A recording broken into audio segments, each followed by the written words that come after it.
दोस्तों, आज की हमारी कहानी बिहार के रहने वाले एक अंकल की है जिनका नाम अंबाराम है। अंबाराम पेशे से एक ट्रक ड्राइवर हैं। तो चलिए अब ये कहानी अंबाराम के पॉइंट ऑफ व्यू से सुनते हैं। लेकिन कहानी को शुरू करने से पहले, जैसा कि मैं आप लोगों से हमेशा कहता हूं कि वैसे तो आप लोगों ने बहुत सी हॉरर कहानियां सुनी होंगी, लेकिन मुझे पूरी उम्मीद है कि आज की हमारी ये कहानी सुनकर आपको सच में डर का एहसास होने वाला है। बस मेरी आपसे इतनी गुजारिश है कि आप अगर इस कहानी को पूरा सुनेंगे तो आपको सच में बहुत ज्यादा मजा आने वाला है। साथ ही अगर आप पहली बार हमारे इस चैनल पर आए हैं तो चैनल को अभी सब्सक्राइब कर लीजिए। ऐसा करने से हमारी और आपकी नजदीकियां बढ़ जाएंगी और आगे आने वाली वीडियो आप तक आसानी से पहुंच जाएगी। तो ज्यादा समय ना लेते हुए जल्दी से अपनी कहानी को शुरू करते हैं। नमस्कार दोस्तों, मेरा नाम अंबाराम है और मैं बिहार का रहने वाला हूं। साथ ही पेशे से मैं एक ट्रक ड्राइवर हूं और आप सब लोगों को तो पता ही है कि हमारा काम किस तरह का होता है। हमें कभी एक शहर से दूसरे शहर तो कभी एक स्टेट से दूसरे स्टेट का लंबा सफर भी तय करना पड़ता है। लेकिन इस तरह के सफर में कभी कभी कुछ घटनाएं ऐसी घट जाती हैं जिनका असर जीवन भर हमारे दिल और दिमाग पर रहता है। और ऐसी ही एक घटना के बारे में आज मैं आप सब लोगों को बताना चाहता हूं, जो कि इतनी ज्यादा डरावनी थी कि उस वक्त जो कुछ भी हुआ था उसे मैं आज तक भी नहीं भुला पाया हूं।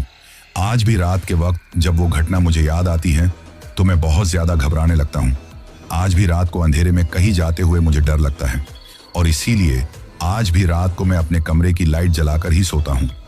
यहां तक कि ट्रक ड्राइविंग का काम भी अब रात की बजाय मैं दिन में ही करता हूं, क्योंकि उस घटना ने मेरे दिल और दिमाग पर इस कदर असर कर दिया है कि अब मैं टीवी में कोई हॉरर सीरियल देखने से पहले डर जाता हूं। अब मैं आपको बताता हूं कि आखिर मेरे साथ ऐसा क्या हुआ था जिसने मेरी सोच को पूरी तरह बदल दिया था। वरना पहले मैं भूत प्रेत के नाम का ही मजाक बनाया करता था, पर आज उनके नाम से ही मुझे घबराहट होने लगती है। अपने साथ जो घटना हुई थी उसके बारे में मैं आप सबको बताना चाहता हूं। ये घटना आज से लगभग 12 साल पहले हुई थी, जब मुझे बिहार के सासाराम जिले से अपनी ट्रक को लेकर दिल्ली के लिए जाना था, क्योंकि मुझे दिल्ली से कुछ सामान लोड करके वापस बिहार लौटना था। जब मैं दिल्ली की तरफ जा रहा था तो उस तरफ जाने वाले एक हाईवे पर सफर कर रहा था।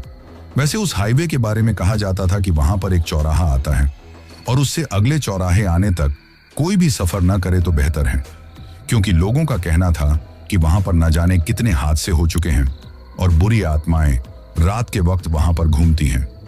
वैसे वहां सड़क किनारे ही एक कब्रिस्तान पड़ता था और लोग कहते थे कि रात के वक्त वहां पर बुरी आत्माएं होती हैं जो लगभग 5 किलोमीटर तक लोगों को परेशान करती हैं और उन्हें तकलीफें पहुंचाती हैं।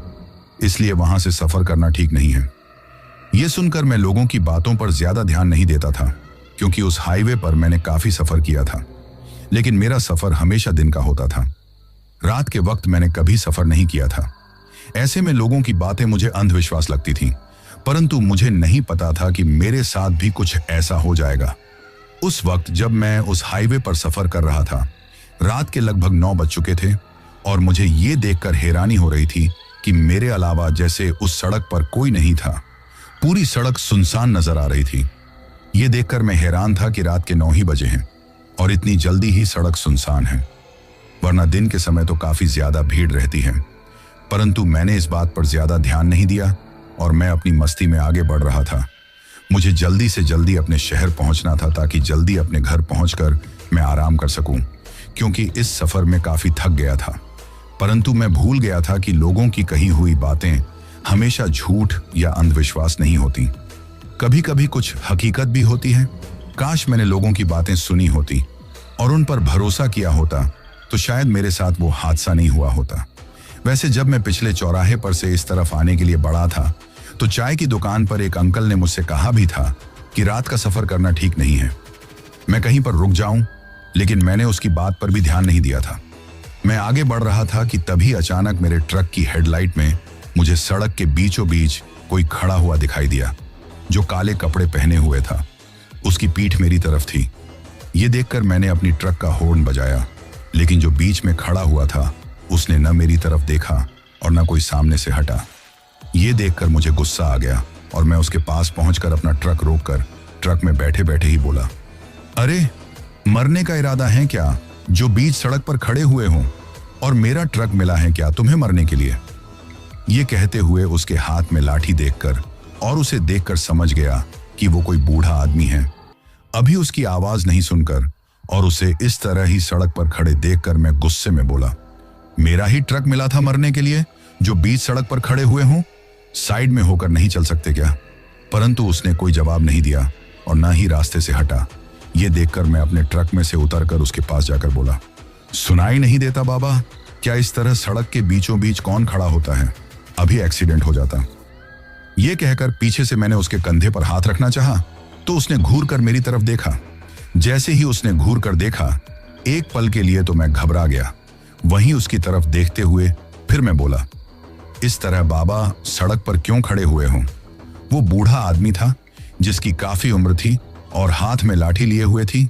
पता नहीं क्यों, लेकिन उसके पास खड़े होकर मुझे कुछ अजीब सा लग रहा था। साथ में भयंकर बदबू सी भी आ रही थी कि मेरा एक पल भी वहां रुकना मुझे ठीक नहीं लग रहा था।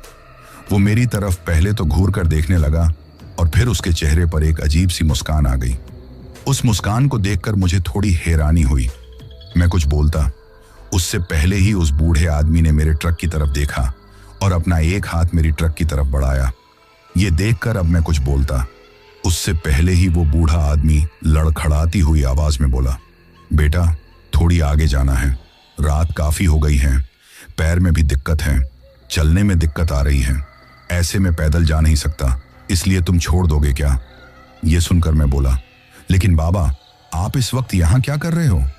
ये सुनकर वो बूढ़ा आदमी बोला, अरे बेटा कुछ नहीं, पास के ही गांव से आया था, रास्ते में एक मोटरसाइकिल वाला भाई मिला, उसकी गाड़ी पर बैठ गया, किसी बात को लेकर बहस हो गई तो इस वक्त रास्ते में उतार गया। अब पैदल जाऊं तो पैर में दर्द हो रहा है, इतनी उम्र भी नहीं है कि पैदल जा सकूं, इसलिए न जाने कब से किसी साधन के आने का इंतजार कर रहा था। कोई आता तो रोकता ही नहीं था, तो बीच रास्ते में ही खड़ा हो गया। मैं जानता हूं कि तुम्हें गुस्सा आ रहा होगा, लेकिन क्या करता बेटा, मेरी भी मजबूरी थी। क्या तुम मुझे थोड़ा आगे छोड़ दोगे? यह सुनकर मैं कुछ सोचकर बोला, ठीक है बाबा आ जाओ, क्योंकि रात के वक्त उस बूढ़े आदमी को इस तरह के लिए छोड़ना मुझे भी ठीक नहीं लगा था। अब वो बूढ़ा बाबा मेरे साथ में आ गया और मेरे साथ ट्रक में बैठ गया। अब मैंने ट्रक स्टार्ट कर दिया और वहां से चलने के लिए रवाना हो गया। उस वक्त मैंने उस बूढ़े आदमी से बातें करने की कोशिश की, लेकिन अब वो कुछ भी नहीं बोल रहा था। ये देखकर मैं सोचने लगा कि पहले ही उसका किसी मोटरसाइकिल वाले से झगड़ा हो गया था, इसलिए शायद मुझसे कोई बात नहीं कर रहा है। ऐसे में मैं चुप रहा, लेकिन हाँ, उसके अंदर से आ रही बदबू जैसे मुझे एक पल भी चैन से नहीं रुकने दे रही थी। पहले तो मैंने सोचा कि इस बूढ़े आदमी से पूछो कि आखिर इससे कैसी भयंकर बदबू क्यों आ रही है। फिर सोचा कि इस तरह पूछना ठीक नहीं होगा, कहीं उसे बुरा लग गया तो, ये सोचकर चुप रहना ही ठीक समझा। फिर उस बूढ़े आदमी से बात करने की कोशिश करते हुए मैंने कहा, बाबा वैसे आप रहते कहाँ हो? परंतु उस बूढ़े आदमी ने मेरी कोई बात का जवाब नहीं दिया, बस सामने देखता रहा। तो मैंने सोचा शायद वैसे कम सुनाई देता होगा, इसलिए ज्यादा कुछ नहीं बोला। अभी मुश्किल से 5 मिनट का ही सफर हुआ था कि वो बूढ़ा आदमी मेरी तरफ देखकर बोला, रोक दो। ये सुनकर मैं हैरानी से उस बूढ़े आदमी की तरफ देखा और कुछ बोलता उससे पहले ही फिर से वो बोला, रोक दो। और बिना मेरी तरफ देखे सामने देखते हुए उसने ये कहा तो उसकी बात सुनकर मैंने चारों तरफ नजर घुमाई। वैसे दिन के वक्त में इस रास्ते से होकर सफर कर चुका था, ऐसे में मुझे पता था कि यहाँ पर सामने कब्रिस्तान है। ये सोचते हुए मैंने सड़क के पास में ही जो कब्रिस्तान था उस तरफ देखा और रात में ही वो कब्रिस्तान मुझे दिखाई दे गया। तो उस बूढ़े आदमी की तरफ देखकर मैं कुछ बोलता उससे पहले ही उस बूढ़े आदमी ने अजीब तरह से मुस्कुराते हुए मेरी तरफ देखा। तो मैं उसकी तरफ देखते हुए बोला, बाबा यहां उतरकर क्या करोगे?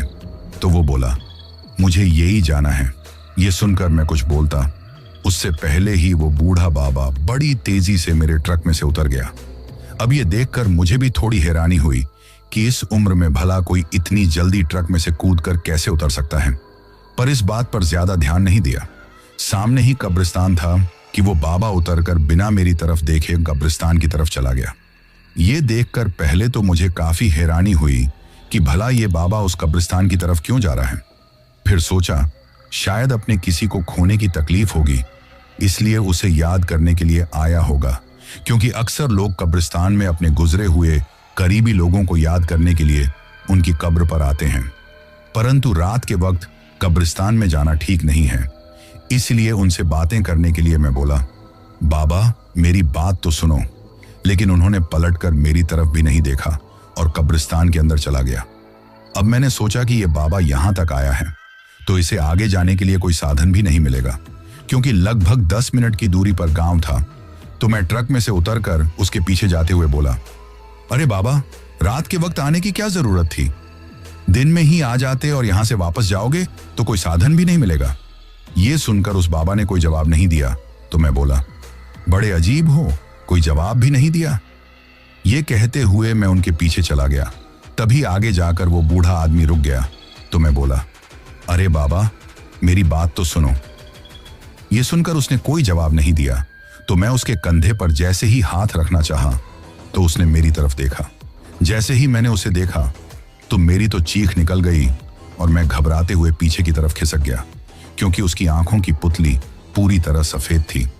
अब वो मेरी तरफ देखकर वो अजीब तरह से मुस्कुराते हुए फिर हंसने लगा और देखते ही देखते उसके दांत काफी लंबे और भयानक हो गए। ये देखकर तो मैं थर थर कांपने लगा था और अपने आप को बचाने के लिए वहां से भागने के लिए जैसे ही पीछे मुड़कर देखा तो वो बूढ़ा बाबा अब मेरे सामने आकर खड़ा हो गया और जोर जोर से हंसने लगा। उसकी हंसी बहुत ज्यादा डरावनी लग रही थी। उस वक्त ऐसा लग रहा था जैसे चारों तरफ उसके हंसने की भयानक आवाज गूंज रही हो, जैसे एक साथ में बहुत सारे लोग हंस रहे हैं। उस वक्त सच बताऊं तो मैं इतना ज्यादा घबरा गया था कि एक पल के लिए लग रहा था कि उस बूढ़े बाबा का भयानक रूप देखकर मैं बेहोश ना हो जाऊं। परंतु पता नहीं मेरे अंदर या मेरे साथ ऐसी कौन सी शक्ति थी कि ये सब कुछ भी मैं देख रहा था। अब अपने आप को बचाने के लिए मैं पीछे की तरफ भागने लगा तो वो बूढ़ा आदमी मेरी तरफ बढ़ते ही जा रहा था।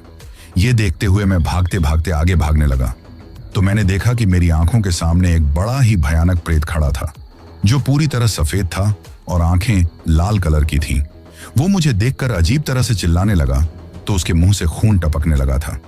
ये देखकर मैं इतना ज्यादा घबरा गया था कि घबराते हुए एक कब्र के ऊपर गिर गया। जैसे ही उस कब्र के ऊपर गिरा तो मैं घबरा गया। मैं उठने को ही था कि अचानक उस कब्र में से अचानक 2 डरावने से हाथ निकले और उन हाथों ने मुझे पकड़कर अंदर खींचने की कोशिश की। ये देखकर मैं घबराते हुए चिल्लाते हुए अपना हाथ छुड़ाने की कोशिश करने लगा। वहीं मेरी आंखों के सामने जो प्रेत था वो अजीब तरह से हंसते हुए मेरी तरफ बढ़ने लगा। ये देखकर तो उस वक्त मैं अपने कपड़ों में ही पेशाब कर दिया था, क्योंकि मैं बहुत ज्यादा डर गया था। डरते हुए कांपते हुए अब मैंने अपने पीछे उस बूढ़े बाबा की तरफ देखने लगा, जो भयानक हंसी हंस रहा था। अपनी आंखों के सामने उसे भयानक प्रेत को देखकर, अपने पीछे उसे बूढ़े बाबा को जो कि एक भयानक पिशाच जैसा लग रहा था, और अपने नीचे कब्र में भयानक उन दोनों हाथों को देखकर मुझे तो अपनी आंखों के सामने अपनी मौत नजर आ रही थी कि अब मुझे कोई नहीं बचा सकता। मेरी आवाज सुनने वाला वहां पर कोई नहीं था। मैं फिर भी पूरी कोशिश कर रहा था अपने आप को बचाने की, और पूरी ताकत लगाकर मैंने जैसे तैसे उन दोनों भयानक हाथों से अपने पैरों को छुड़ाया तो तब तक वो भयानक प्रेत मेरे बहुत करीब आ गया था। ये देखकर फिर मैं साइड में से भागने लगा तो सामने मुझे एक अजीब सी कब्र नजर आई, जिस पर बहुत सारे अजीब से जानवर थे जो चूहे के आकार के थे। मेरी तरफ अजीब तरह से आवाज करते हुए बढ़ने लगे। ये देखकर थर-थर कांपते हुए फिर मैं थोड़ा और आगे भागते हुए गया कि अचानक एक कब्र पर बैठे हुए एक लड़का रो रहा था। वो फुट फुट कर रोए जा रहा था। उस लड़के को देखकर ये तो समझ गया था कि ये भी उनकी ही तरह कोई भूत प्रेत है। अब मेरी हिम्मत नहीं हो रही थी अब उस प्रेत की कब्र के सामने से भागने की। तभी उस लड़के ने मेरी तरफ देखा तो देखते ही देखते उसका चेहरा पूरी तरह बदल गया। अब वो अजीब तरह से मुस्कुराने लगा। उसका पूरा चेहरा कटा फटा सा काला और सफेद था। ये देखकर मैं डरते हुए कुछ करता उससे पहले ही उसने अपनी मुंडी चारों तरफ घुमाई और देखते ही देखते एक मशीन की तरह उसकी मुंडी बड़ी ही तेज रफ्तार में घूम गई और अजीब तरीके से आवाज करने लगी। ये देखकर मैं घबरा गया। अब मैं उस कब्रिस्तान से बाहर निकलना चाहता था, लेकिन कैसे निकलूं, क्योंकि जिस तरफ रास्ता था वहां पर तो वो बूढ़ा आदमी खड़ा हुआ था। मैं बहुत ज्यादा डर गया था, लेकिन फिर भी शायद बाहर निकलने का कोई और रास्ता हो। ऐसे में इधर उधर भागते जा रहा था। जिधर भी जाता उधर ही कोई ना कोई भूत प्रेत मेरे सामने आ जाता। भागते हुए इतना थक गया था कि मेरी सांसें उखड़ने लगी थीं। एक तो पहले ही थका हुआ सफर करके आया था और अब ये सब कुछ दिलो दिमाग में तो कुछ पल के लिए जैसे काम करना ही छोड़ दिया था। तभी मैं भागने लगा तो अचानक वो बूढ़ा आदमी मेरी आंखों के सामने आ गया और बोला, यही ठिकाना है बेटा मेरा, तुम यहीं आ गए हो तो यहीं पर रह जाओ ना, एक दिन तो सबको यहीं आना है। उस वक्त उसकी आवाज काफी भयानक और डरावनी लग रही थी। ये कहते हुए वो मेरी तरफ बढ़ने लगा तो अब मेरे होश उड़ गए, क्योंकि वो अपने पैरों से नहीं चल रहा था, एक मशीन की तरह आगे चलते आ रहा था। फिर देखते ही देखते उसने मेरी तरफ अपना हाथ बढ़ाया और उसका हाथ काफी लंबा हो गया। उस वक्त उसके हाथों के नाखून काफी डरावने थे और उंगलियों से भी खून टपक रहा था। ये देखकर मैं घबरा गया। तभी वो बूढ़ा आदमी मेरा गला पकड़ने को हुआ तो हड़बड़ी में भागते टाइम में पीछे की तरफ गिर गया। अब घबराते हुए मैं उठने को हुआ था कि तभी अचानक मेरा पैर किसी ने पकड़ लिया। अब मैं घबराते हुए अपने पैर की तरफ देखा तो एक बड़ी अजीब सी औरत थी जो पूरी तरह से काली थी। उसके लंबे दांत थे और बड़ी ही डरावनी थी। वो अजीब तरह से मुस्कुराते हुए हंसने लगी और बोली, यहीं पर रह जाओ ना हमारे साथ। ये सुनकर मैं और ज्यादा डर गया। अब मैं अपने पैर को छुड़ाने के लिए चिल्लाने लगा, लेकिन जैसे वो मेरे पैर को छोड़ने के लिए तैयार ही नहीं थी। बड़ी मुश्किल से मैंने अपने पैर को छुड़ाया और अब तो मैं बहुत ज्यादा घबरा गया था। सोचने समझने की शक्ति ही खत्म हो गई थी। दिल की धड़कन बढ़ गई थी। मैं भागने लगा तो चारों तरफ मुझे अजीब अजीब से रोने की आवाज सुनाई देने लगी। तभी अचानक एक कब्र के पास में पहुंचा तो अचानक एक तूफान सा आया। पल भर में ही एक धमाका सा हुआ कि मेरी आंखें बंद हो गईं। जब घबराते हुए मैं आंखें खोलकर देखा तो वो कब्र खुली हुई थी और उसके अंदर एक लाश थी। ये देखकर मैं घबराते हुए वहां से भागने लगा कि तभी उस लाश के ऊपर जो कफन था ना अपने आप ही हट गया। वही उस लाश का चेहरा देखकर हर कोई डर जाए, इतना भयानक था। ऐसा लग रहा था जैसे उसका पूरा चेहरा सड़ गया हो। तभी उस लाश ने अचानक अपनी आंखें खोली तो मेरे मुंह से चीख निकल गई। मैं थर थर कांपने लगा। उस लाश की आंखें बहुत ज्यादा भयानक और डरावनी थीं। तभी वो लाश मुझे देखकर तेज तेज हंसने लगी और उसी तरह लेटे लेटे ही ऊपर हवा में उड़ने लगी। फिर उसने घूर कर मेरी तरफ देखा और मेरे सामने आकर खड़ा हो गई। अपनी जान बचाने के लिए मैं फिर से भागने लगा था। मेरी दिल की धड़कन बढ़ी हुई थी। उस वक्त मुझ पर क्या गुजर रही थी मुझसे बेहतर भला कौन समझ सकता था। तभी चारों तरफ से मुझे बहुत सारी आत्माओं ने घेर लिया। मैंने देखा कि पूरे कब्रिस्तान में जैसे अब आत्मा ही आत्मा दिखाई दे रही थी। कोई अपने कब्र पर बैठकर रो रहा था तो कोई अजीब सी आवाज निकाल रहा था। किसी के हाथ कब्र में से दिखाई दे रहे थे। वही कोई अजीब तरीके से अपनी मुंडी घुमाते हुए हंस रहा था। ये देखकर अब तो मुझे अपनी आंखों के सामने अपनी मौत नजर आने लगी थी। मैंने सोच लिया था कि ये आत्माएं अब मुझे जिंदा नहीं छोड़ेगी। अपने आप को बचाने के लिए क्या करूं, कुछ भी समझ में नहीं आ रहा था। मैं वहां से भागने ही लगा, पर चारों तरफ वही आत्माएं दिखाई देने लगी। अब मैं एक कब्र के सामने खड़ा हुआ था और वही बेहोश होकर गिरने ही वाला था कि किसी के मजबूत हाथों ने मुझे थाम लिया। तो घबराते हुए उस तरफ मैंने देखा कि एक औरत थी जो बिल्कुल सफेद कपड़े पहने हुए थे। वो बूढ़ी औरत थी, लेकिन उसके चेहरे पर दिव्य तेज था। एक कब्र पर खड़ी हुई थी। सामने देखा तो उसकी कब्र पर ताजे फूल रखे हुए थे। देखने में लग रहा था शायद उस औरत की मौत आज ही हुई है। तभी उस औरत ने मेरी तरफ देखा और मुस्कुराने लगी। पता नहीं क्यों, लेकिन उस बूढ़ी औरत के हाथों में जैसे मुझे एक सुकून सा मिला, जैसी एक माँ की गोद में मिलता है। वही उसने गुस्से में फिर सभी भूत प्रेत चुड़ैल की तरफ देखा तो सभी भूत प्रेत अजीब तरह से चिल्लाते हुए पीछे की तरफ खिसक गए थे। वही अब इतना सब कुछ होते देखकर मैं बहुत ज्यादा घबरा गया और बेहोश हो गया। सुबह मुझे होश आया तो मैं कब्रिस्तान के दरवाजे के बाहर लेटा हुआ था। वहीं कुछ रास्ते आने जाने वाले लोग मेरी तरफ अजीब तरह से देख रहे थे और एक मोटरसाइकिल पर जाने वाला बूढ़ा आदमी और उसके साथ में एक अधेड़ उम्र का आदमी मेरे पास में खड़े मुझे होश में लाने की कोशिश कर रहे थे। अब मुझे मैं होश में आए हुए देखकर वो लोग बोले, तुम ठीक तो हो ना बेटा? तो उस वक्त घबराते हुए कुछ बोल नहीं पा रहा था। रात की बातें दिमाग में घूम रही थी। अब तो हर पल यही डर लग रहा था कि कहीं ये लोग भी आत्मा ना हो। तभी वो बूढ़ा आदमी फिर से बोला, बेटा तुम ठीक हो ना? तुम यहाँ पर इस तरह लेटे हुए थे, कोई बात हुई है क्या? और मैं हड़बड़ाते घबराते हुए बोला, हाँ मैं ठीक हूं। तो वो बोले, बेटा हम जानते हैं कि तुम बहुत घबराए हुए हो, लेकिन घबराओ मत बेटा, अब सुबह हो चुकी है। ये कहते हुए मुझे सहारा देकर मेरे ट्रक तक लेकर आए, लेकिन अब तो मुझे ट्रक में भी बैठते हुए काफी डर लग रहा था। उस वक्त मुझे इस तरह घबराते हुए देखकर तभी उन दोनों ने मुझे वहीं पर एक पत्थर पड़ा था उस पर बिठाया और मेरे पास में बैठ गए। मैं घबराते हुए उनकी तरफ देखने लगा। मेरे दिलो दिमाग में वो बातें घूम रही थी। मैं उनसे बातें करना चाहता था, कुछ बोलना चाहता था, लेकिन डर की वजह से कुछ भी बोल नहीं पा रहा था। तभी वो बूढ़ा आदमी मेरी तरफ देखते हुए फिर बोला, क्या हुआ था तुम्हारे साथ? ये सुनकर घबराते हुए मैं उस कब्रिस्तान की तरफ देख रहा था, जो रात को बड़ा भयानक लग रहा था, पर अब बिल्कुल शांत था। तभी वो अधेड़ उम्र का आदमी बोला, हम यहीं से गुजर रहे थे, तुम्हें पड़े हुए देखकर रुक गए। अब तो मुझे उन दोनों पर भरोसा होने लगा कि शायद दिन के उजाले में वो भूत प्रेत अब ना आए। तभी उनके पूछने पर मैंने हड़बड़ाते हुए उन्हें सारी बात बता दी। तो वो बूढ़ा आदमी बोला, बेटा रात के वक्त इस तरह अकेले इस सड़क से होकर कोई नहीं गुजरता। इस कब्रिस्तान में रहने वाली आत्माएं यहाँ से 5 किलोमीटर के एरिया में अपना आतंक फैलाए हुए हैं। ना जाने कितनी ज्यादा दुर्घटना ही हो गई है, आए दिन लोगों की भी जान जाती है। इस सड़क को लोग श्रापित हाईवे बोलते हैं।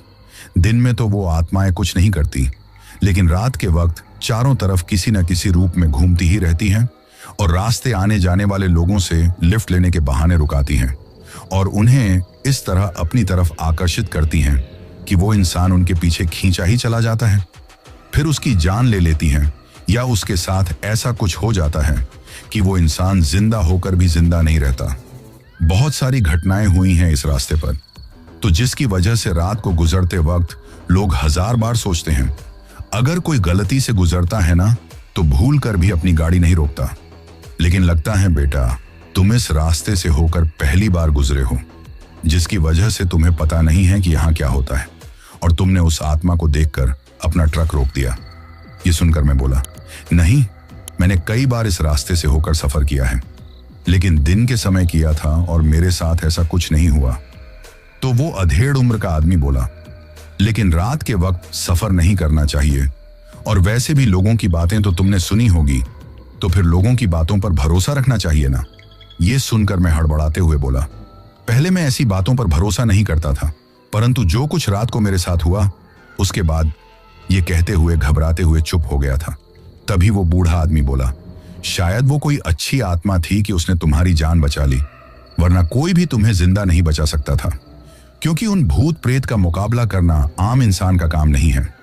या तो भगवान का ही कोई बड़ा भक्त या फिर खुद भगवान ही उसकी रक्षा कर सकता है, जैसे तुम्हारी रक्षा उस औरत ने की थी, वरना तुम भूत प्रेत के हाथ का शिकार बन जाते और हमेशा के लिए उनके ही साथ रह जाते। परंतु तुम्हारी किस्मत अच्छी थी कि तुम बच गए। पर याद रखना, आज के बाद कभी भी रात के वक्त होकर इस रास्ते से मत गुजरना बेटा, वरना कुछ भी हो सकता है, क्योंकि किस्मत हम हमेशा अच्छी नहीं होती। ये कहते हुए वे लोग मुझसे बातें करने लगे, परंतु मैं बहुत ज्यादा घबरा रहा था, जिसकी वजह से उनकी बातों का हाना में जवाब दे रहा था। साथ में ही रात की एक एक बात मुझे याद आ रही थी। अब उन दोनों ने ही मुझे ट्रक में बिठाया, तो फिर हिम्मत करके अब मैंने घबरा कर अपनी ट्रक को स्टार्ट किया, परंतु हर पल यही डर लग रहा था कि कहीं पास में आकर वो बूढ़ा आदमी फिर ना बैठ जाए। रात की बातें भी मुझे बहुत डरा रही थी।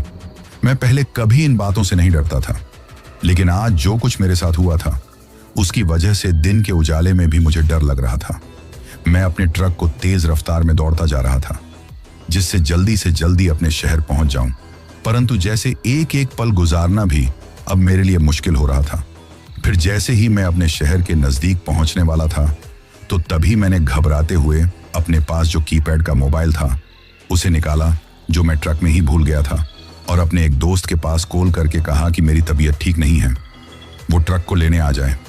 मेरी बात सुनकर उसने भी आने के लिए बोल दिया था।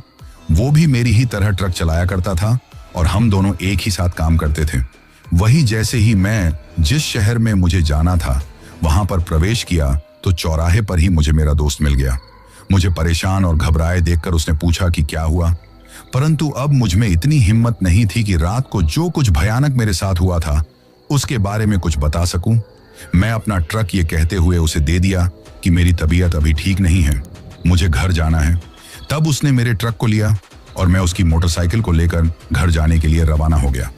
उस वक्त मैं कांपते जा रहा था।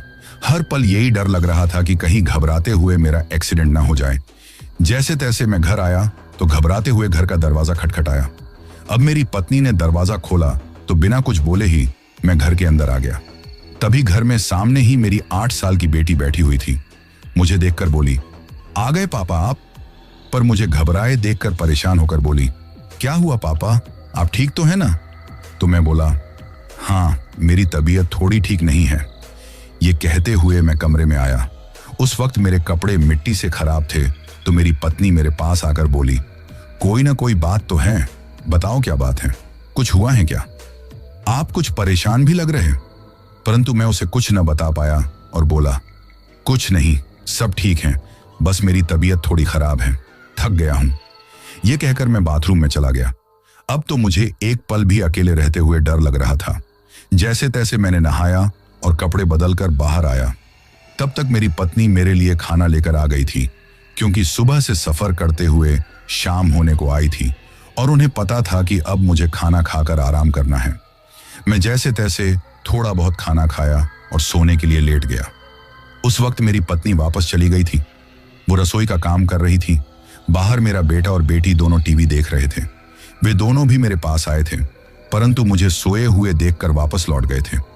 पर सच बताऊं तो मैं आंखें बंद करके लेटा हुआ था। घबराहट की वजह से नींद भी नहीं आ रही थी।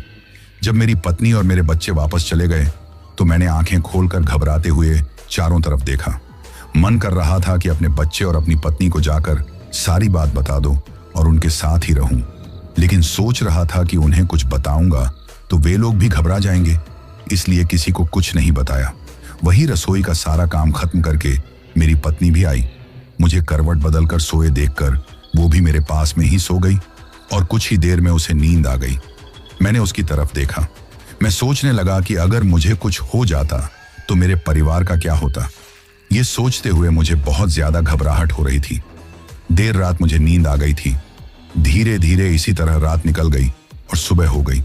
वैसे मैंने तो सोचा था कि शायद जो कुछ मेरे साथ हुआ था उसकी वजह से मुझे कोई डरावना सपना आएगा, या हो सकता है कि वो आत्माएं कहीं मुझे फिर से वापस दिखाई न दे जाए, क्योंकि मैंने लोगों के मुंह से सुना था कि एक बार अगर ऐसी कोई आत्माएं किसी को नजर आ जाए तो जल्दी से उनका पीछा नहीं छोड़ती। परंतु मेरे साथ ऐसा कुछ नहीं हुआ। न तो वो आत्माएं मुझे सपने में दिखाई दी और न रात में मुझे डराने की कोशिश की। सुबह उठने पर मुझे अब थोड़ा ठीक लग रहा था। वही मेरा वही दोस्त जो कल ट्रक लेकर गया था आ गया और पूछा कि मेरी तबीयत कैसी है। तो मैंने बोल दिया, अब ठीक हूं।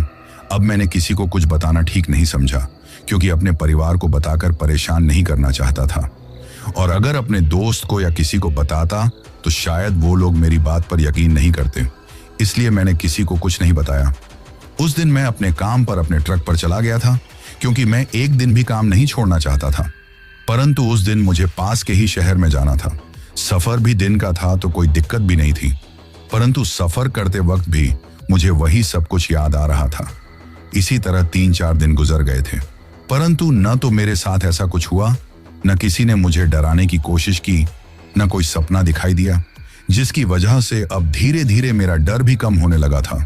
धीरे धीरे इसी तरह 1 महीना गुजर गया और अब लगभग मेरा पूरा डर खत्म हो गया था, और जो कुछ मेरे साथ हुआ था उन सब को अब मैं याद ही नहीं करना चाहता था। बस ये सोच लिया था कि रात के वक्त कभी भी सफर नहीं करूंगा, जिससे फिर मेरे साथ ऐसा कोई हादसा ना हो। तभी एक रात मैं सोया हुआ था कि मुझे ऐसा लगा जैसे कोई मेरे सिर को पकड़कर मेरी गर्दन से अलग करने की कोशिश कर रहा है। मेरे गर्दन में मेरे शरीर में तकलीफ हो रही थी, तो मैंने घबराते हुए आंखें खोलकर देखा। तभी मेरी नजर अपने सिरहाने की तरफ गई तो मेरे होश उड़ गए, क्योंकि कोई सिर के ऊपर झुका हुआ था जो बड़ा ही डरावना था। जो मेरे ऊपर झुका था न उसका पूरा चेहरा सफेद था। मैंने जब आंखें खोलकर उसकी तरफ देखा, न उसके चेहरे पर एक अजीब सी भयानक मुस्कान आ गई। तभी मेरी नजर उसके होंठों पर गई कि उसके मुंह से खून मेरे चेहरे पर टपक रहा था और वो भयानक रूप से हंसने लगा। अपनी आंखों के सामने उस भयानक साए को देखकर मेरी तो दिल की धड़कन ही बढ़ गई थी। मैं कुछ समझ पाता उससे पहले ही उस साए ने उस बूढ़े आदमी का रूप ले लिया।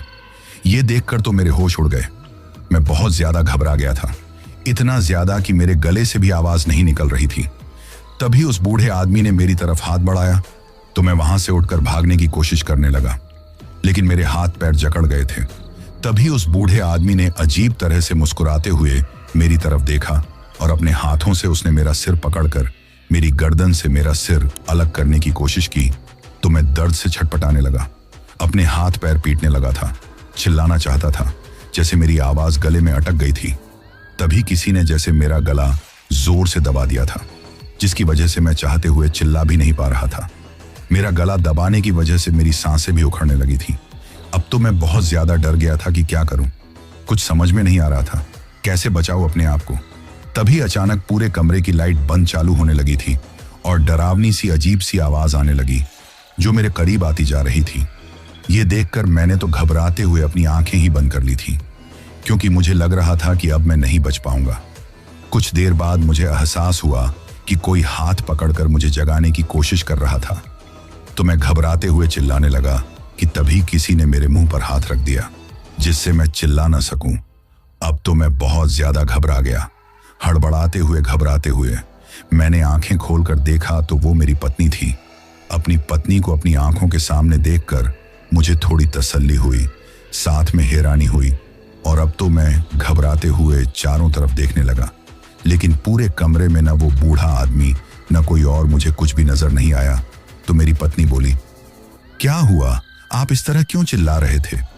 वो तो मैंने आपका मुंह बंद कर दिया, वरना बच्चे घबरा जाते। अब उसकी बात सुनकर घबराते हुए मैं कुछ नहीं बोला तो मेरी पत्नी बोली, क्या हुआ, कोई बात है क्या जो इतने परेशान लग रहे हो? जब से आए हो तब से ही परेशान हो।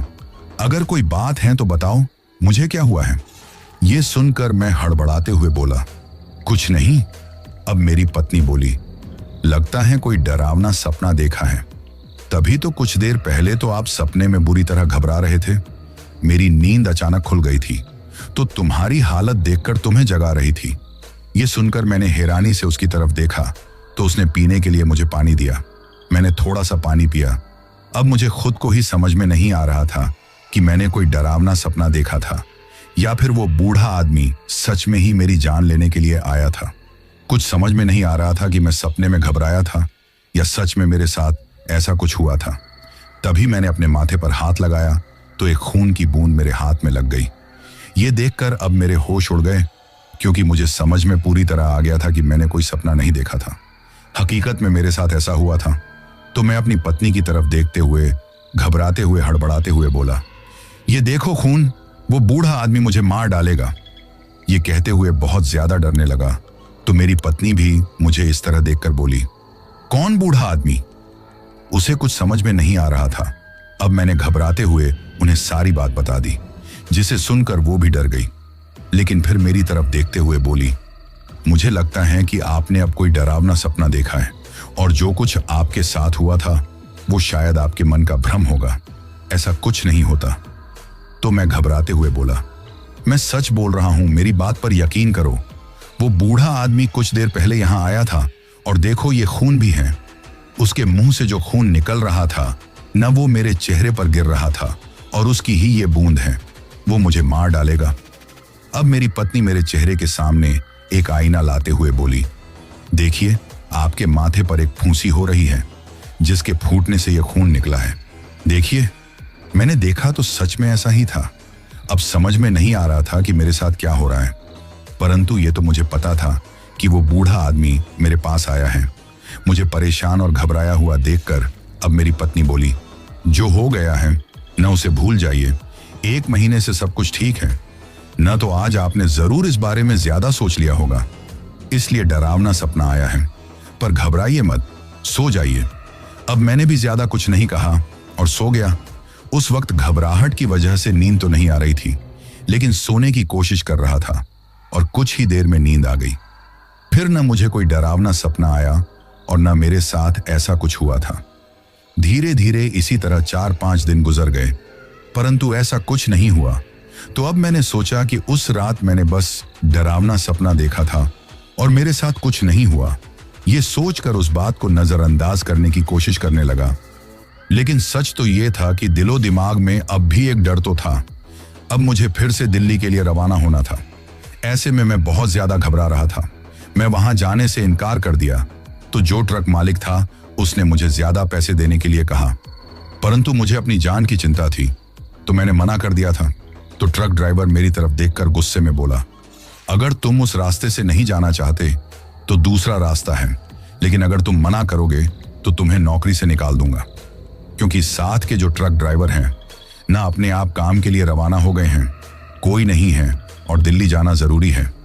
अपनी जॉब के बारे में सुनकर मुझे सच बताऊं तो टेंशन ही हो गई थी, क्योंकि अगर मेरी नौकरी चली गई तो फिर मुझे जल्दी कहीं काम भी नहीं मिलेगा और मेरे ऊपर अपने घर परिवार की जिम्मेदारी है। ये सोचकर मैंने सोचा कि उस रास्ते से होकर नहीं जाऊंगा तो मेरे साथ कुछ भी गलत नहीं होगा, दूसरी रास्ते से होकर चला जाऊंगा। और वैसे भी अब जिस रास्ते से होकर मैं जाने वाला था वो थोड़ा लंबा था, परंतु उसके बारे में ऐसी कोई भी बात मैंने नहीं सुनी थी, इसलिए घबराते हुए मैंने हाँ कर ली और उसी वक्त दिल्ली जाने के लिए रवाना हो गया। मैंने कॉल करके अपने घर वालों को इस बारे में बता दिया था। मेरे घर वालों को भी अब मेरी चिंता नहीं थी, क्योंकि अक्सर मैं अपने काम से 1-2 दिन के लिए बाहर रहता था। मेरा काम ही ऐसा था, अपने शहर से निकलकर वहीं जिस चौराहे पर से होकर वो दूसरा रास्ता जाता था, उसी चौराहे से पहले वाला रास्ता भी जाता था।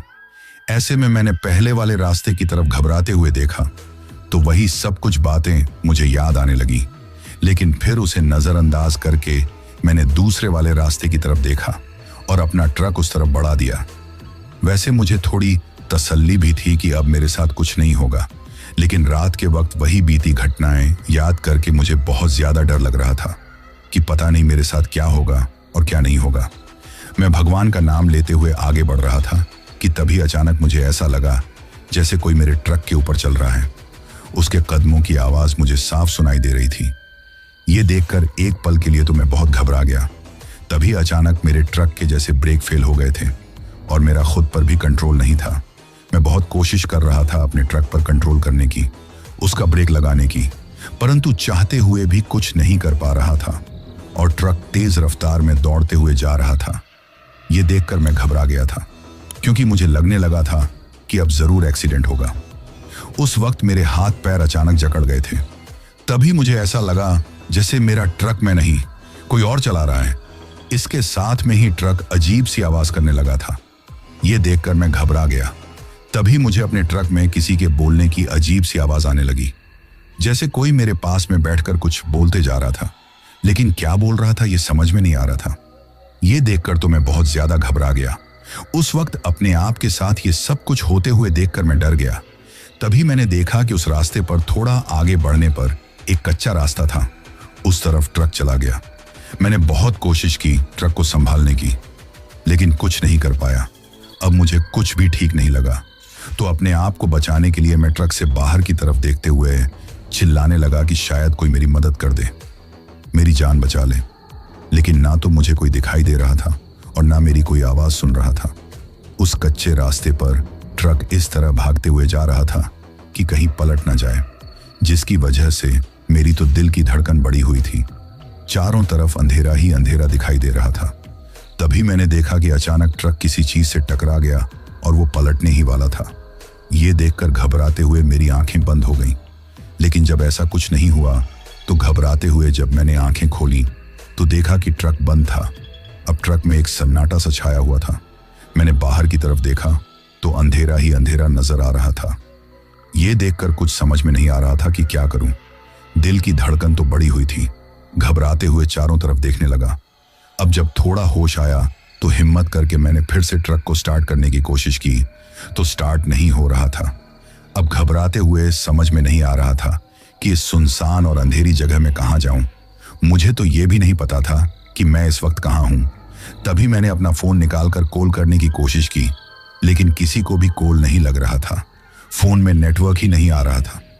यह देखकर तो मैं और परेशान हो गया कि तभी मेरी नजर सामने की तरफ गई और तभी मुझे कुछ ऐसा नजर आया कि उसे देखकर मेरी आंखें फटी के फटे ही रह गईं, क्योंकि मेरे ट्रक के सामने एक कब्र बनी हुई थी अब चारों तरफ नजर घुमाकर देखा तो कोई भी नहीं था, पर वो कब्र साफ दिखाई दे रही थी। ये देखकर मैं बहुत ज्यादा घबरा गया। अब मैं ट्रक स्टार्ट करने की कोशिश करने लगा तो देखते ही देखते उस कब्र के ऊपर जो पत्थर रखा था वो आवाज करते हुए हवा में उड़ते हुए एक तरफ जाकर गिर गया। ये देखकर मैं थर थर कांपने लगा। तभी उस कब्र के अंदर से भयानक आवाज आने लगी। धीरे धीरे वो आवाज इतनी तेज हो गई कि ऐसा लग रहा था जैसे मेरे कान के पर्दे फट जाएंगे। मैंने अपने दोनों कानों पर हाथ रख लिया।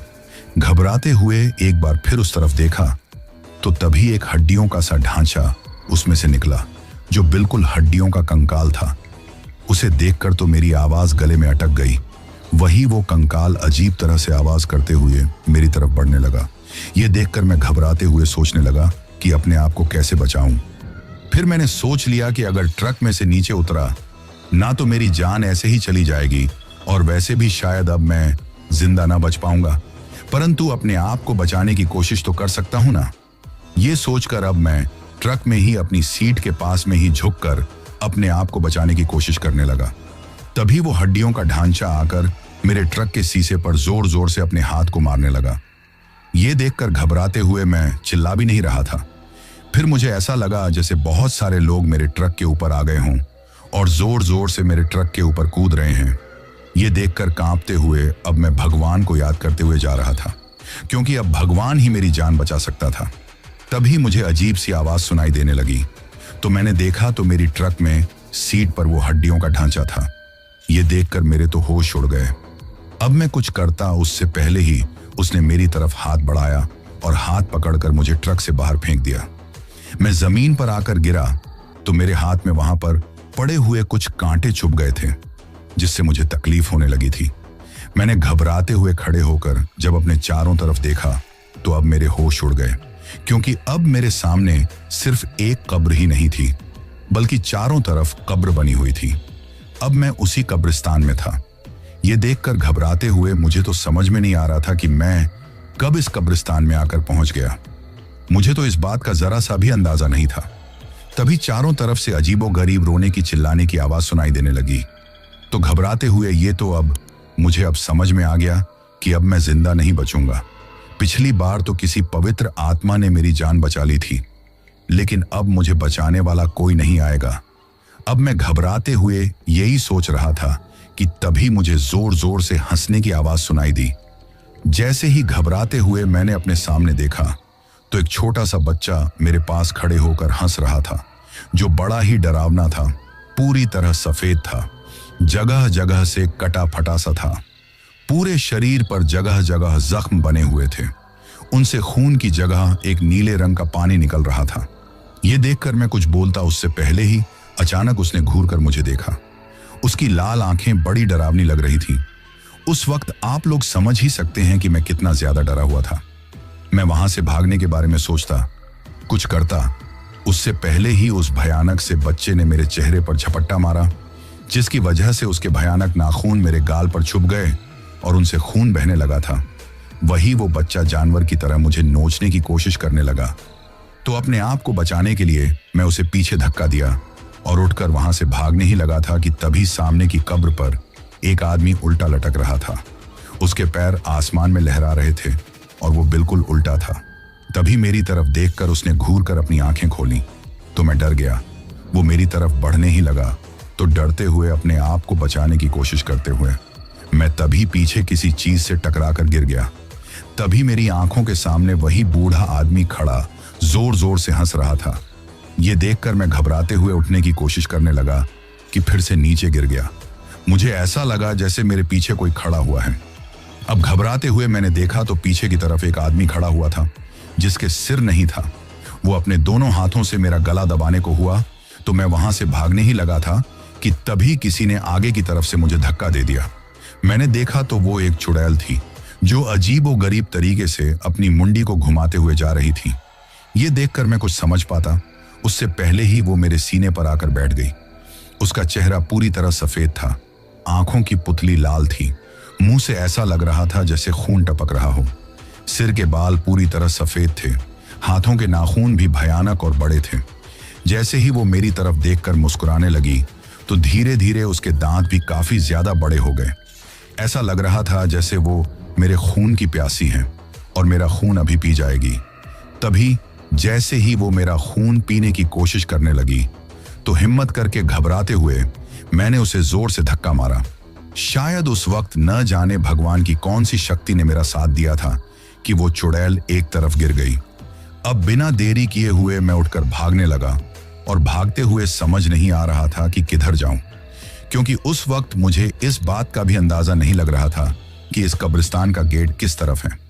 अब मेरी सांसें उखड़ने लगी थीं। तभी मैं खड़े होकर कांपते जा रहा था कि मुझे महसूस हुआ कि भागते हुए मैं एक कब्र के पास में आ गया जो पूरी खाली पड़ी थी। ये देखकर मैं कुछ समझ पाता कि तभी भूत प्रेत ने मुझे चारों तरफ से घेर लिया और अजीब तरह की आवाज करने लगे। उनके भयानक चेहरे देखकर मैं थर थर कांपने लगा था। मैं घबराते हुए पीछे की तरफ खिसकने लगा था। मुझे तो लग रहा था कि अब मैं इस कब्र में गिर जाऊंगा और ये लोग मुझे जिंदा ही दफन कर देंगे। अब मैं वहां से भागता, उससे पहले ही चारों तरफ से मुझे घेरे हुए सभी भूत प्रेत मेरे काफी नजदीक आ गए थे। अब तो या तो मुझे कब्र में जिंदा दफन होना था या फिर उन भूत प्रेत चुड़ैल के हाथों मरना था। तभी अचानक एक आवाज मुझे सुनाई दी। मैंने उस तरफ देखा तो थोड़ी सी रोशनी मुझे दिखाई दी। जैसे जैसे वो रोशनी मेरे करीब आई तो मैंने देखा कि एक आदमी हाथ में लालटेन लिए हुए मेरी तरफ बढ़ रहा था। ये देखकर मैं कुछ समझ पाता। जैसे ही वो आदमी मेरे और करीब आया तो मैंने देखा कि वो एक सफेद कपड़े पहने हुए एक आदमी था। उसके हाथ में माला थी, दूसरे हाथ में लालटेन थी। इसके साथ ही वो उर्दू और अरबी में कुछ बोलते जा रहे थे, परंतु क्या बोल रहे थे मुझे समझ में नहीं आया। जैसे ही वो आया तो सभी भूत प्रेत घबराते हुए, डरते हुए, चिल्लाते हुए वहां से भाग गए। ये देखकर मेरी भी हैरानी का ठिकाना नहीं रहा। मैं कभी उस आदमी की तरफ देखता तो कभी भागते हुए उन भूत प्रेत चुड़ैल की तरफ देखता। मुझे कुछ समझ में नहीं आ रहा था कि ये आदमी कौन है और ये भूत प्रेत इससे डरकर क्यों भाग गए। अभी मैं यही सोच रहा था कि तभी मेरे पास आकर उस आदमी ने मेरी तरफ अपना हाथ बढ़ाया। तो घबराते हुए कुछ समझ नहीं पा रहा था, क्योंकि मुझे लग रहा था कि कहीं ये मेरे साथ कोई छलावा तो नहीं हो रहा है, कहीं ये आदमी भी कोई बुरी शक्ति ना हो। कुछ समझ नहीं पा रहा था। मुझे इस तरह घबराते देखकर वो आदमी बोला, घबराओ मत बेटा। ये कहकर मेरा हाथ पकड़ा और मुझे अपने साथ लेकर कब्रिस्तान से बाहर आया। जब मैं कब्रिस्तान से उस आदमी के साथ बाहर आ रहा था तो सभी भूत प्रेत गुस्से में मेरी तरफ देखकर चिल्लाते जा रहे थे, लेकिन हमारे करीब नहीं आ रहे थे। उस वक्त मैं बहुत ज्यादा डर रहा था। तभी वो आदमी कुछ मन ही मन में बोलने लगा, जिससे हमारे बाहर आते ही कब्रिस्तान का गेट अपने आप ही बंद हो गया। तभी मेरी नजर अपने ट्रक को ढूंढने लगी, लेकिन मुझे मेरा ट्रक अब कहीं दिखाई नहीं दे रहा था। तभी सामने सड़क की तरफ जैसे ही मेरी नजर गई तो मैंने देखा कि मेरा ट्रक सड़क पर खड़ा हुआ था। ये देखकर मैं कुछ समझ नहीं पा रहा था कि मैं यहाँ पर कैसे आकर पहुंचा। मेरा ट्रक सड़क पर कैसे आया, कुछ भी समझ में नहीं आ रहा था। उस वक्त बहुत ज्यादा घबराया हुआ था। मुझे इस तरह घबराते हुए देखकर जो आदमी मुझे लेकर आया था वो एक फकीर था जिसने मेरी जान बचाई थी। अब वो फकीर बाबा बोले, बेटा ये सब कुछ उन बुरी शक्तियों का छलावा था। ये सभी उनकी रूह हैं जिन्होंने अपनी जिंदगी में बुरे काम किए थे और खुदा ने उन्हें यहीं पर सजा दे दी, जिससे उन्हें मरने के बाद भी मुक्ति नहीं मिली है। बेटा ऐसी जो बुरी शक्तियां होती हैं ना हमेशा दूसरों को तकलीफ पहुंचाना चाहती हैं। उनकी नजर तुम पर थी, इसलिए तुम्हें इतनी तकलीफ दे रही थी, क्योंकि अपनी तरह ये सभी तुम्हें अपने साथ रखना चाहती थी। ये कहते हुए वो फकीर मुझे उन सब के बारे में बताने लगा। तभी हिम्मत करके मैं हाथ बढ़ाते हुए बोला, आप कौन हैं बाबा जो अपने यहां आकर इस वक्त मेरी जान बचाई है? वरना मैंने तो जीने की उम्मीद ही छोड़ दी थी, परंतु आपने मुझे एक नई जिंदगी दी है। सच कहा है किसी ने कि जिंदगी लेने वाले से जिंदगी देने वाला महान होता है। पिछली बार एक पुण्य आत्मा ने मेरी जान बचाई थी और इस बार आपने। मैं हैरानी से उनकी तरफ देखते हुए बोला तो मेरी बात सुनकर मुस्कुराते हुए उन्होंने कहा, मैं तो एक खुदा का बंदा हूं। आए दिन ऐसे हादसों से बहुत ज्यादा परेशान हो गया था। बहुत तकलीफ होती थी जब सुनता था कि कैसे आए दिन लोगों की जान जा रही थी, और ऐसे में इसी कब्रिस्तान को चारों तरफ से तंत्र मंत्र से बांधने के लिए आया था, ताकि फिर कोई रास्ते से आने जाने वाला इंसान बुरी शक्तियों का शिकार न बने। मैं लगभग 1.25 महीने से इस कब्रिस्तान को चारों तरफ से बांधने की कोशिश कर रहा था और ऐसे में इस कब्रिस्तान को बांधने की आज की रात, सिर्फ आज की रात बाकी है। उसके बाद ये बुरी शक्तियां फिर कभी किसी को परेशान नहीं करेंगी। ये सुनकर मैं घबराते हुए कुछ बोल नहीं पाया। तभी वो फकीर बाबा मेरी तरफ देखते हुए बोले, घबराओ मत बेटा, जाओ और डरने की कोई जरूरत नहीं है। आज के बाद ये बुरी शक्तियां कभी तुम्हें परेशान नहीं करेंगी। अब उस फकीर बाबा की तरफ देखते हुए हाथ जोड़कर बोला, आपका ये एहसान मैं कभी नहीं भूल पाऊंगा बाबा। जैसे ही मैंने ये बोला तो वो फकीर बाबा मुस्कुराते हुए बोले, जिंदगी देने वाला और लेने वाला तो खुदा है, हम तो उसके बनाए हुए मामूली से इंसान हैं। तुम्हारी हिफाजत खुदा ने की है, तभी तो 2 बार मौत तुम्हारी बहुत करीब आकर भी वापस लौट गई। जब तक खुदा नहीं चाहेगा कोई तुम्हारा कुछ नहीं कर पाएगा, इसलिए घबराओ मत। वैसे अब तुम जाओ, मुझे कब्रिस्तान को पूरी तरह बांधने का काम करना है। यह सुनकर घबराते हुए मैं बोला, जी। फिर मैं घबराते हुए अपनी ट्रक की तरफ आया और ट्रक में बैठ गया। उस फकीर बाबा का चेहरा मुझे दूर से ही दिखाई दे रहा था। उसके दिव्य चेहरे और उसकी मुस्कान को देखकर एक सुकून सा मिल रहा था। मैंने वहां से आने के लिए घबराते हुए अपना ट्रक स्टार्ट किया तो ट्रक स्टार्ट हो गया, परंतु इस बार दिल्ली जाने की बजाय मैंने वापस अपने घर जाने के बारे में सोच लिया, क्योंकि उस वक्त मैं बहुत ज्यादा डर गया था और घबराते हुए वापस लौट आया। मेरे मालिक ने मुझे देखा तो मुझे काफी ज्यादा सुनाने लगे। अब मैंने नौकरी छोड़ने के बारे में सोच लिया था, क्योंकि मुझे अपनी जिंदगी प्यारी थी, अपना परिवार प्यारा था और मुझे पता था कि किस्मत हमेशा मेहरबान नहीं होती। ऐसे में सोच लिया था, अगर मालिक इस नौकरी से निकाल देंगे तो कोई दूसरी नौकरी ढूंढ लूंगा, लेकिन रात के वक्त कभी भी उस तरफ नहीं जाऊंगा। वैसे मालिक ने मुझे नौकरी से निकालने के बारे में बोला था, परंतु कुछ सोचकर फिर मालिक ने मुझे नौकरी से नहीं निकाला, क्योंकि मैंने हमेशा अपना काम ईमानदारी से किया था, जिसकी वजह से मालिक ने मुझे माफ कर दिया और शायद मेरी भी तकलीफ को समझने की कोशिश की, क्योंकि उस रास्ते के बारे में पहले भी कई सारे लोगों ने मालिक को बताया था। फिर मैं अपने घर पर आ गया। मुझे वापस आए देखकर और मुझे परेशान देखकर मेरे घर वाले भी हैरान और परेशान हो गए। अब मेरी पत्नी बोली, कोई ना कोई बात तो है जो आप मुझसे काफी लंबे समय से छुपा रहे हैं, बताइए मुझे क्या बात है। अब मैं भी ज्यादा कुछ नहीं छुपा सकता था। सोचा कि बता देने से मन हल्का हो जाएगा, और वैसे भी अब तो फकीर बाबा ने जैसा बोला है, ऐसे में वे आत्माएं मेरा पीछा कभी नहीं करेंगी, इसलिए बताना ही ठीक होगा, ताकि जो मेरे साथ हुआ है फिर कभी मेरी पत्नी या मेरे बच्चों के साथ ना हो। ये सोचकर अब ऐसे में अपने घर वालों को जब मैंने ये सब कुछ बताया तो वो लोग बहुत ज्यादा घबरा गए थे। उनके लिए यकीन करना भी थोड़ा मुश्किल था कि ऐसा कुछ भी हो सकता है, लेकिन मेरी हालत देखकर ना चाहते हुए भी उन्होंने यकीन कर लिया। वे लोग भगवान के साथ साथ फकीर बाबा और उस पवित्र आत्मा का मन ही मन में धन्यवाद कर रहे थे, जिन्होंने मेरी जान बचाई थी। वैसे मेरे आज तक समझ में नहीं आया कि वो फकीर बाबा सच में ही उस कब्रिस्तान को बांधने के लिए वहां आए थे, या फिर वो कोई दिव्य शक्ति थी जिसने मुझे उन आत्माओं से बचाकर मेरी मदद की थी। मुझे नहीं पता, परंतु उसके बाद मैंने कभी भी किसी भी सफर को रात के वक्त नहीं किया। मुझे तो अब तक लग रहा था कि मैं अपनी ये सच्ची घटना जब अपने दोस्तों को, जो ट्रक ड्राइवर का काम करते हैं, उन्हें बताऊंगा तो उनके लिए यकीन करना मुश्किल होगा। लेकिन जब मैंने ये सारी बातें अपने दोस्तों को बताई तो वे लोग काफी ज्यादा घबरा गए और उन्हें तुरंत यकीन भी हो गया, क्योंकि किसी न किसी के साथ छोटी मोटी घटनाएं तो हुई थी। उन लोगों ने भी सोच लिया था कि वे लोग उस रास्ते से कभी रात के वक्त सफर नहीं करेंगे, जिससे उनके साथ भी वही सब कुछ हो जो मेरे साथ हुआ था। लेकिन हाँ, मैंने अपने कुछ ट्रक ड्राइवर दोस्तों से सुना कि वे लोग इमरजेंसी में रात के वक्त उस रास्ते से होकर गुजरे थे, लेकिन उनके साथ कुछ नहीं हुआ। शायद उस फकीर बाबा ने हमेशा के लिए सारी आत्माओं को उसी कब्रिस्तान में कैद कर दिया था। चाहे जो हो, लेकिन मेरे साथ जो हादसा हुआ था, जिसमें मैंने अपनी मौत अपनी आंखों के सामने बहुत करीब से देखी थी, उन सबको मैं कभी भुला नहीं पाया।